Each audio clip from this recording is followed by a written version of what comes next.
Do accidents always happen in threes?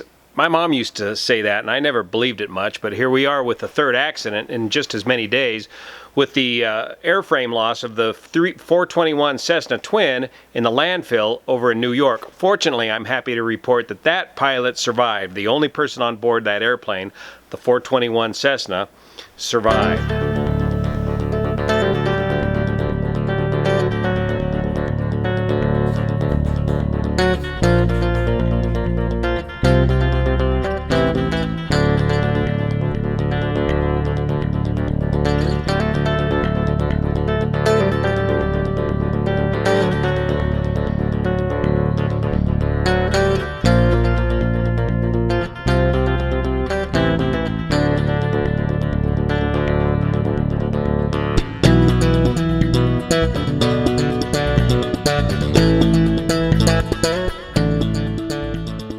This accident follows the loss of the 737 in Indonesia. Update on that. They have recovered the flight data recorder on that aircraft, and I have not heard any news as to whether they've recovered the cockpit voice recorder. However, they have recovered the FDR, and they're downloading that information now.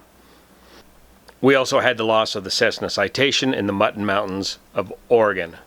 Now let's go inside and take a look at this 421 crash. Now, the old rule about a forced landing is look for something soft, flat, and cheap. And the pilot of this 421 managed to satisfy nearly all three of those rules in a striking stroke of luck in the landfill here in New York. The other old saying is to fly the airplane in as far as you can into the crash.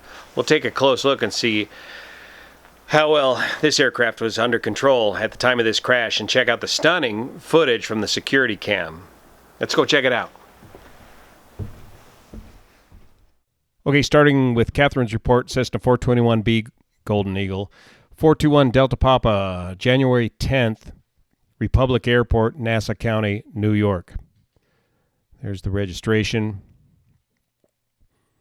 Only one person, the pilot, I believe the owner pilot, was on board the aircraft, Part 91 operation, Old Bethpage, New York. Now check out this amazing video taken from the security camera at this recycling center.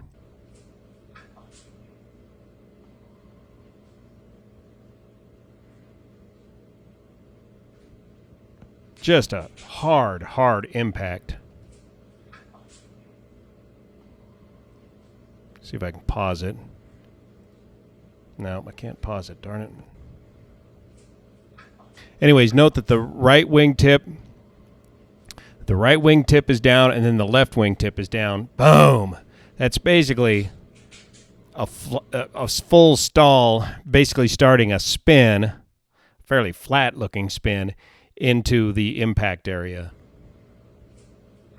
Virtually, he's going... That's a heck of a descent rate with virtually no forward momentum at all. That's got to result in serious injuries, and it also indicates or shows you how well the seats are designed to handle such a high G landing. That's just got to result in some back injuries. And that's just, the pilot's 57 years old. He's my age. I would be hurting. That's as a serious impact. Look at some more pictures here from Kathryn's report. That's the aircraft impacting left wing nose first into this fairly soft-looking pile of dirt, I think it is, in the recycle facility. The aircraft struck a fence, and the pilot narrowly missed an abandoned trash building 50 yards away from the crash site. Had the plane gone 50 yards further, it would have crashed right into that abandoned building and would have surely resulted in fatalities. And the pilot said that rescuers offered him an airlift to the hospital, and the pilot of this crash, who was apparently conscious at this time, said, "Absolutely not. I don't want to go back up in the air again."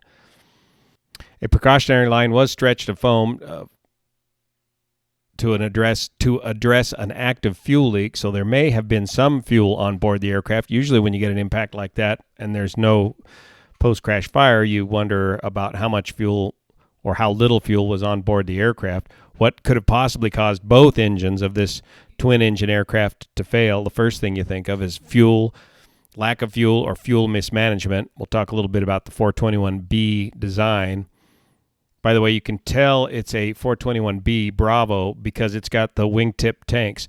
The wingtip tanks in the 421B are the main tanks of the aircraft. There are a number of auxiliary fuel tanks in the wing, and if any of you out there own one of these aircraft, you can help us out here, but I believe that the inboard auxiliary fuel tanks are pumped into the main fuel tanks, the tip tanks, and then those tip tanks are burned tank to engine into the engine. Another thing on these 421s and sometimes on these light or medium-sized twin-engine aircraft, operators, often on GA aircraft, we are taught pretty early on to, at the end of each flight, go ahead and fill the tank up and top it off and store the aircraft with full fuel to avoid water condensation, other problems with the fuel tank. Sometimes in these light twins, owners do not like to do that because it gives them more loading options. Because loading is always a trade-off of payload or fuel. So if you've got some less fuel in there, you have more loading options. So keeping the tanks topped off is not always the case in a light twin aircraft. Another problem that's happened before with these sort of aircraft is line personnel have refueled them with the wrong grade of fuel. They put jet fuel in a reciprocating aircraft fuel tank, and that's been a problem before. So investigators will be looking into that. What investigators will be looking for is the position. Fortunately, the pilot survived, so he'll be able to give his side of the story. But they'll be looking at the position of the fuel tank selectors and the condition and position of the fuel gauges. I believe the fuel gauges on the 421B just register main tank fuel quantity, and I believe you have to push a button if it's the stock fuel gauges and hasn't been converted to an all-glass cockpit. But the stock, I believe, was 2 main fuel tank gauges, and then you push a button to register the amount of fuel that's in the auxiliary fuel tanks. God bless New York firefighters. There's never a shortage of fire and rescue folks in the New York area. Just a cast of thousands here on this scene, helping the pilot get out of here, get out of the aircraft as he was pinned in there, and get him over to the hospital. Now, taking a look at the buildings behind the aircraft and the power lines, let's take a look on Google Maps, and we'll take also a look at VASAviation Victor's video on this incident. First off, let's go over here to Flight Radar 24. You type in the N number 421 Delta Papa, and the last flight I could get was a flight back on 1 January, a similar flight path, but this is not the flight path of the accident aircraft. So there's no ADS-B data. That's why over here on VASAviation, Victor was unable to recreate the actual flight path, but he did capture the ATC audio. So let's review that real quick. This time I won't talk at the same time as the radio's going off. Eagle 1 Delta Papa, Northwest approved runway 3 Alpha 6, clear for takeoff. Rolling 1 Alpha. Okay, runway 32 Alpha 6 intersection departure puts him right here. Here's the airport diagram for Farmingdale. Here's runway 32. Here's the Alpha 6 intersection. So typically runway behind you does you no good, but in this case, it's a intersection that's very close to the end of the runway. The overall runway length is 6,833 feet long, plenty of room for the 421B, especially with just one pilot on board and a fairly low airport elevation. Yeah, 61 feet. So he's going to take off going this direction. And 1 Delta Papa, appears no factor now, and the frequency change approved. Thank you. Thank you. So we don't know how far away he is, but he's getting out of the air. He's at least 5 miles away or so. 1 Delta Papa, we turn it back. We have an engine 1 Delta Papa, roger. Just fly, join the right downwind for runway 32. Okay, no declaration of an emergency. Once again, why are we pilots so reluctant to declare an emergency? If you lose an engine in a twin-engine aircraft, it's best to just declare Mayday, Mayday, Mayday, and make it clear to everybody what's going on here. This was a factor in the recent 310 fatal accident out of Henderson, Nevada. So, again, because he's not declared an emergency, he's saying, come on back for a right downwind to 3-2, just come on back around and re-enter the whole pattern. Well, he's going to need to do something more aggressive than that. Golden Eagle 1 Delta Papa, fly southeast now. Golden Eagle 1 Delta Papa. 1 Delta Papa.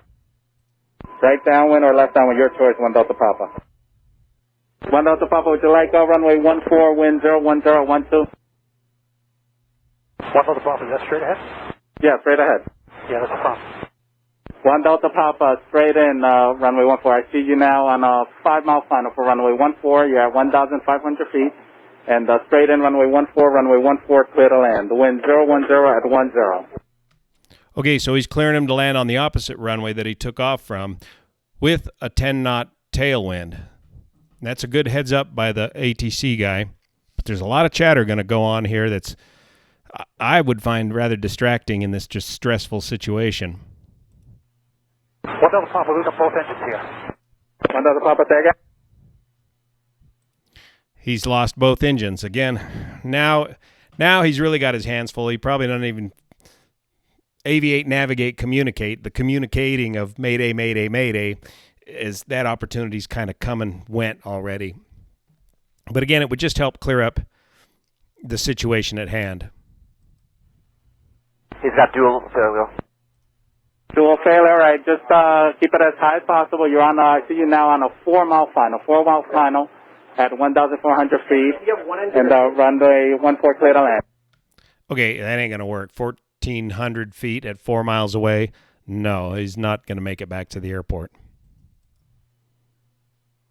17 Echo, first available exit. I have an engine failure emergency in there. 17 Echo, roger. Thank you. And 1 Delta Papa, you're now at 1,100 feet. I'm showing you a 4-mile final for runway 14. He's already lost, 300 feet, and he's still a long way from the airport. He's gonna have to land it somewhere short of the airport. And 1 Delta Papa, not sure if you're aware, you got Route 110. It's just northwest of the field, and in that area there, I see you're now on a 3-mile final. It's the best page on this area here on the up to the right. So that's a lot of chatter going on. You do not, in this emergency, single pilot on a complex twin-engine aircraft with both engines out, you don't have time to process that. Hearing is one of the first things to go when you're in one of these tense situations. Your tunnel visioning and your hearing is gone. But what he's talking about, let's flip this back over to 2D mode. Here's the Bethpage, or here's the Farmington Airport. Here's the runway he took off on, and he headed out to the north. We're not sure how far. Here's the Bethpage golf course area located right here. Here's Highway 110 the controller's talking about, located right here. Where he ended up stuffing this thing into was here at the old Bethpage Solid Waste Disposal Complex, located right here. I assume he was aiming for this field over here, initially possibly trying to stretch it over here to the golf course, but let's see how this plays out.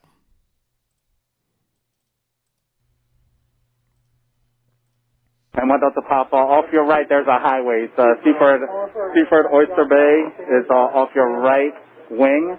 Off your right wing, north and south. It's going north and south. I'm not sure which runway. Maybe some of you local guys there can fill us in on which freeway he's referring to. Is he referring to 110 or 135? It's a north-south runway he's talking about. Again, processing all that, I mean, you're local, you'd know maybe what he's talking about, but processing all that at this point in time, it's time to just pick your landing field, and basically you got to tune out or turn off the air traffic controller, though he's trying to be as helpful as he can. What other pop? We're putting it down in this field in front of us. There you go. I'm just putting it down in the field in front of us. And what field is he talking about?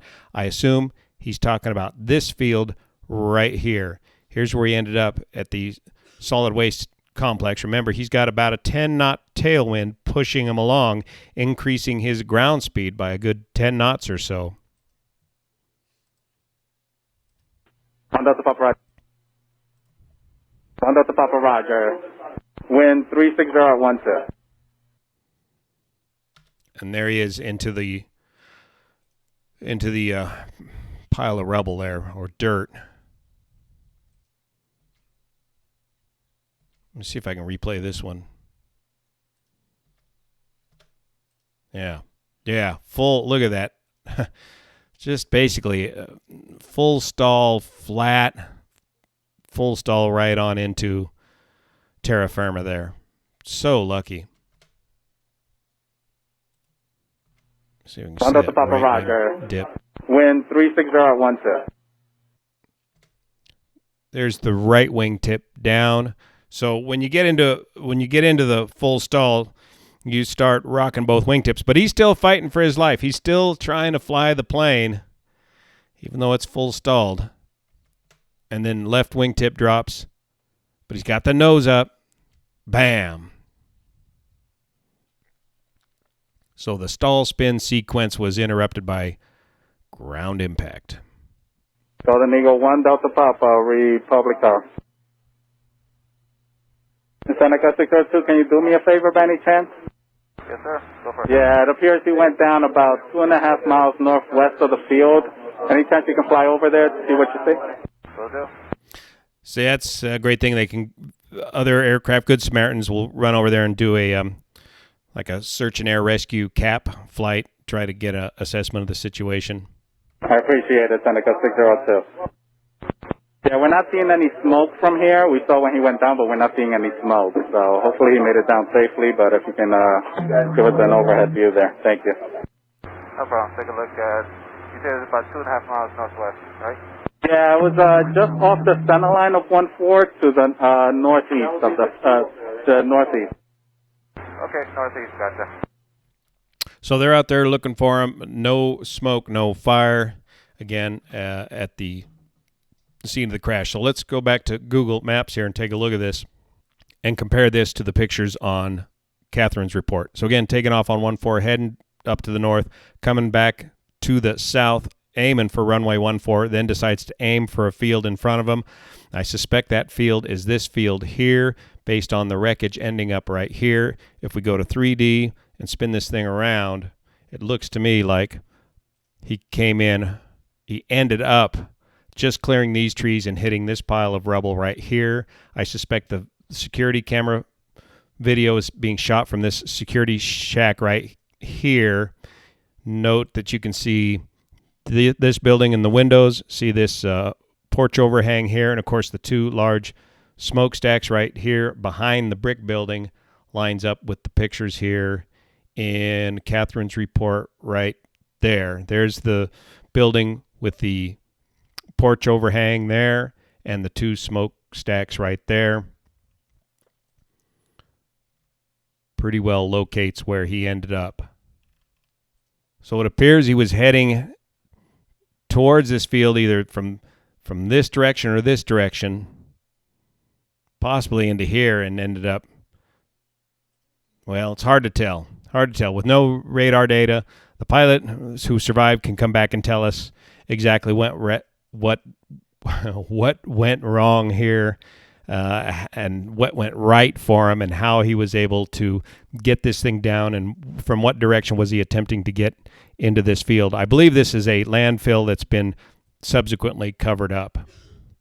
And like our friend Jason Miller from Finer Points, go check out his latest video on forced landings. You can't tell what this topography looks like until you get right down on it and realize just how steep some of these little and hilly, some of these what looks like a flat field from a distance, and how that impacts your forced landing options. So very, very lucky. So I hope this gives you a little better understanding of what the pilot of the 421B twin Cessna was faced with Thanks so much for your support of this channel, and especially over on Patreon that makes this content possible. Don't worry, I'll get that Christmas tree down here by about May. You don't need to remind me every 6 months. I'll get to it eventually. Thanks. See you here.